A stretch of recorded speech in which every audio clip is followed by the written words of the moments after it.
பிரதமர் மோடி அவர்கள் அவசரமாக ஒரு நாட்டிற்கு சென்றிருக்கிறார். ஏன் சென்றார், எதற்காக சென்றார்?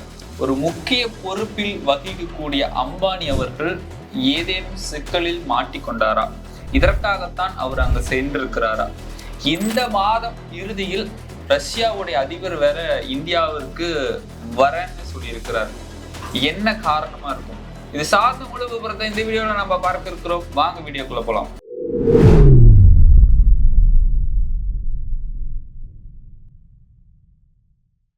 கோபாசை நண்பர்களுக்கு வணக்கம். நான் உங்கள் சினாத். அரசியல் களம் தொடர்ந்து பேசுவோம், உண்மையை உறக்க சொல்வோம். அதாவது மோடி அவர்களுடைய உற்ற நண்பர் ட்ரம்ப் என்ன செஞ்சிருக்கிறாரு, கூடுதலா 25% வரி வேற போட்டிருக்கிறாரு.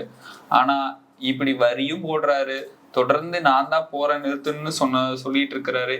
இதற்கெல்லாம் மோடி அவர்கள் வாய் திறந்து பேசினாரா அப்படின்னா இல்ல. இதற்கு ஒரு முழு ஆதாரங்களா ராகுல் காந்தி அவர்கள் என்ன சொல்ல வர்றாரு, மோடி அவர்களுடைய கைகள் கட்டப்பட்டிருக்கிறது, முழுவதுமா கட்டப்பட்டிருக்கிறது. அதுக்கு பின்னாடி இருக்கக்கூடிய காரணங்கள்லாம் என்ன, ஏன் மோடி அவர்கள் துணிச்சலோடு எழுந்து எந்த கேள்வியும் கேட்க மாட்டேங்கிறாரு அப்படிங்கிற மாதிரியான விஷயங்கள்லாம் இந்தியாவுடைய பிரதான எதிர்கட்சி தலைவர் ராகுல் காந்தி அவர்கள் பதிவு பண்ணியிருக்கிறாரு. அதை சார்ந்துதான் நம்ம இன்னைக்கு பேச இருக்கிறோம். ட்ரம்ப் என்ன சொல்றாருன்னு பார்த்தோம்னா, ரஷ்யாவுக்கிட்ட நீங்க கச்சா எண்ணெய் வாங்கிட்டு இருக்கிறீங்க, அந்த ஒப்பந்தத்தை நீங்க கட் பண்ணுங்க அப்படின்னு ட்ரம்ப் அவர்கள் கூறியிருக்கிறார். ஆனா மோடி அவர்கள் இதை கட் பண்ணிட்டோம்னா என்ன நடக்க போகுது? ஏன்னா ரஷ்யா தான் இந்தியாவுக்கு ரஷ்யா தொடர்ந்து கம்மியான விலையில, மலிவான விலையில கச்சா எண்ணெயை கொடுத்துட்டு இருக்கிறாங்க. அதாவது இந்திய சுதந்திரம் அடைந்ததுக்கு பின்னாடி எந்த நாடுமே நமக்கு ஹெல்ப் பண்ணல அப்படிங்கிற மாதிரி ஒரு வரலாறு இருக்கு. அதாவது சோவியத் யூனியன், ரஷ்யாவோட சோவியத் யூனியன் தான் இந்தியா வளரணும் அப்படின்னு சொல்லிட்டு பல துறைகளுக்கு பல பொருட்களை வழங்கி உதவி செய்ததா வரலாறு சொல்லப்படுது. ஆனா அப்ப இந்தியா சுதந்திரம் அடைஞ்சதுக்கு அப்புறம் நம்ம போய் அமெரிக்கா கிட்ட உதவிக்கு நின்றுக்கிறோம். ஆனா அமெரிக்கா அப்ப உதவி செய்யல. ஏன் செய்யல? இந்த நாடு வளர்ச்சி அடைஞ்சிருச்சுன்னா என்ன பண்றது அப்படிங்கிற ஒரு காரணத்தினால செய்யல. ஆனா ரஷ்யா அப்போல இருந்தே தொடர்ந்து உதவிகள் செஞ்சுட்டு இருக்கிறாங்க. இது அமெரிக்காவுக்கு பிடிக்கலையோ இல்ல என்ன டீலோ தெரியல.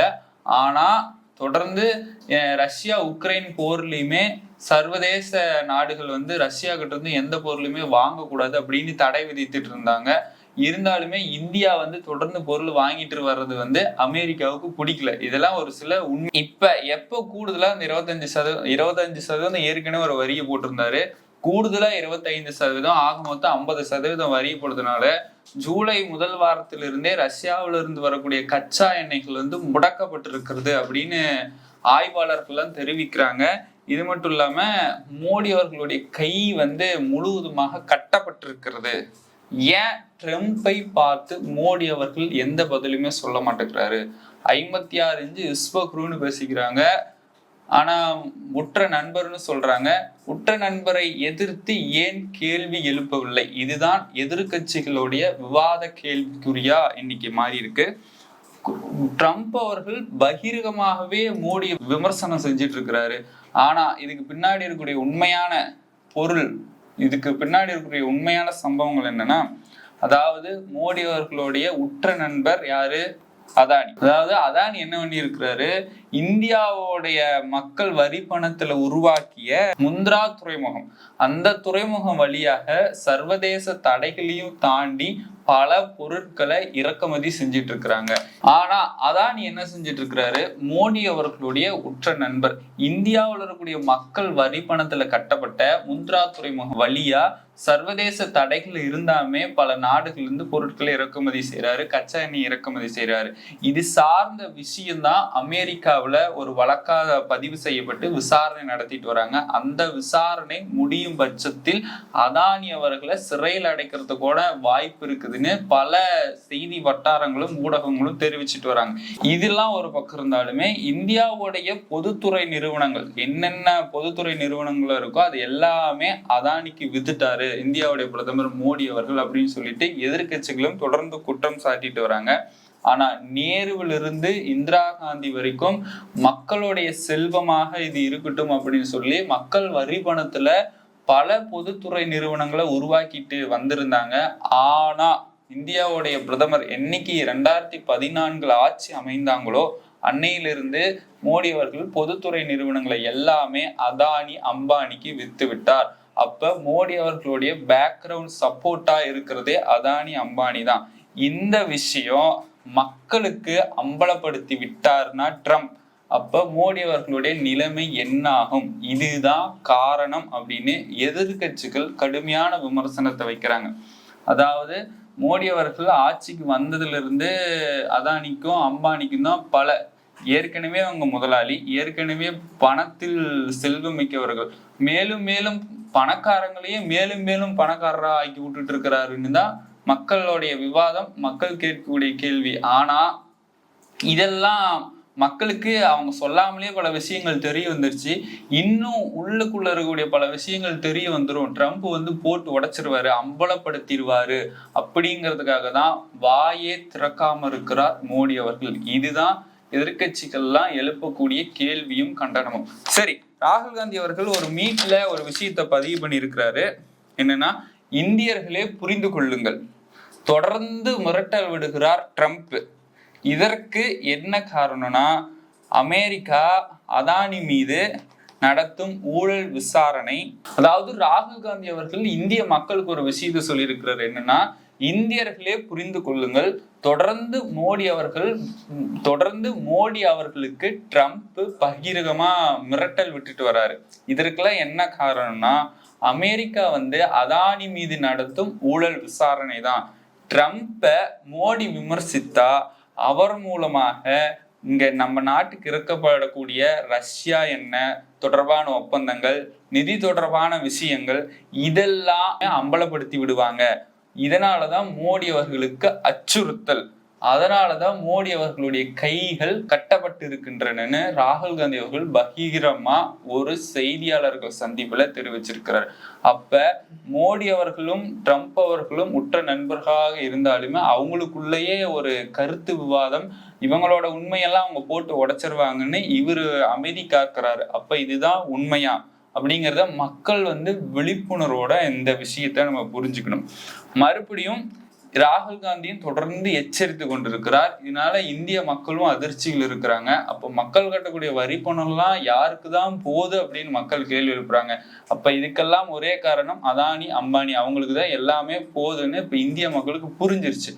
ஆனா இதற்கு மத்தியில பாஜகவுடைய ஒரு மூல அமைப்பாக இருக்கக்கூடிய RSS என்ன பண்ணிட்டு இருக்கிறாங்க, லைவ் லாங் ட்ரம்ப்னு ஒரு பூஜை நடத்திட்டு இருக்கிறாங்க. அந்த பூஜை இப்ப சமூக வலைதளங்கள்ல வைரல் ஆயிட்டு வருது.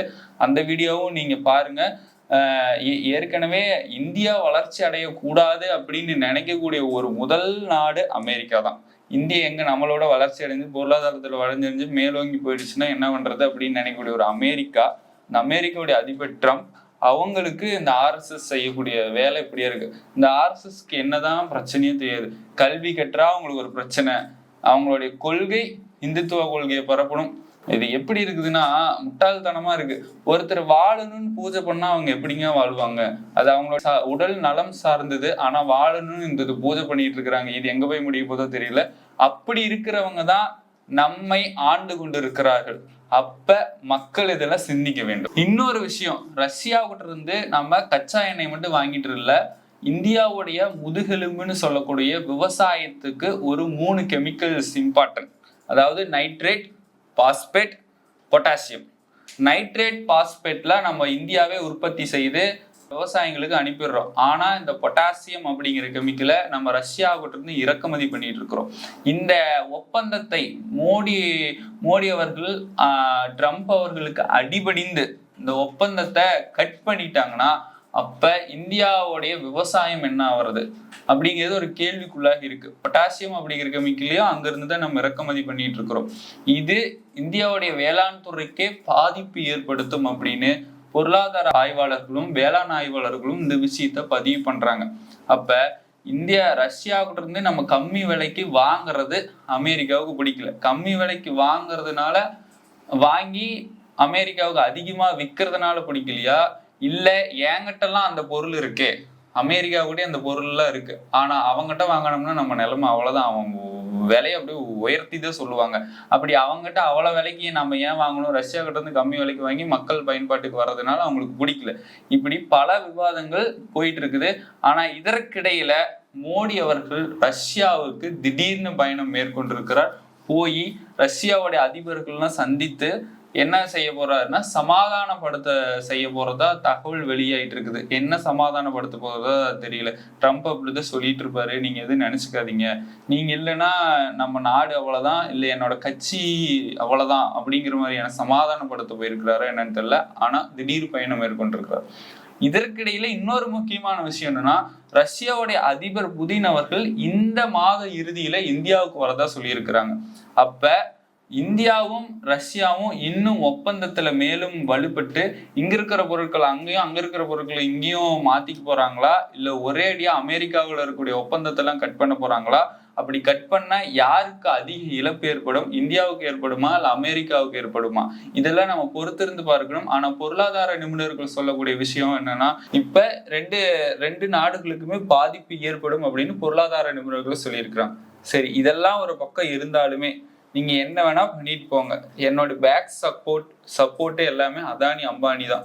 அவங்க இல்லைன்னா என் கட்சியோட நிலைமை என்ன ஆயிடும் அப்படின்னு சொல்லிட்டு தான் சார் நம்மளுடைய இந்தியாவோட பிரதமர் அவர்கள் ரஷ்யா போயிருக்கிறாரு, சமாதானப்படுத்த போயிருக்காரு. இதெல்லாம் தகவல் தெரிய வந்திருக்கு.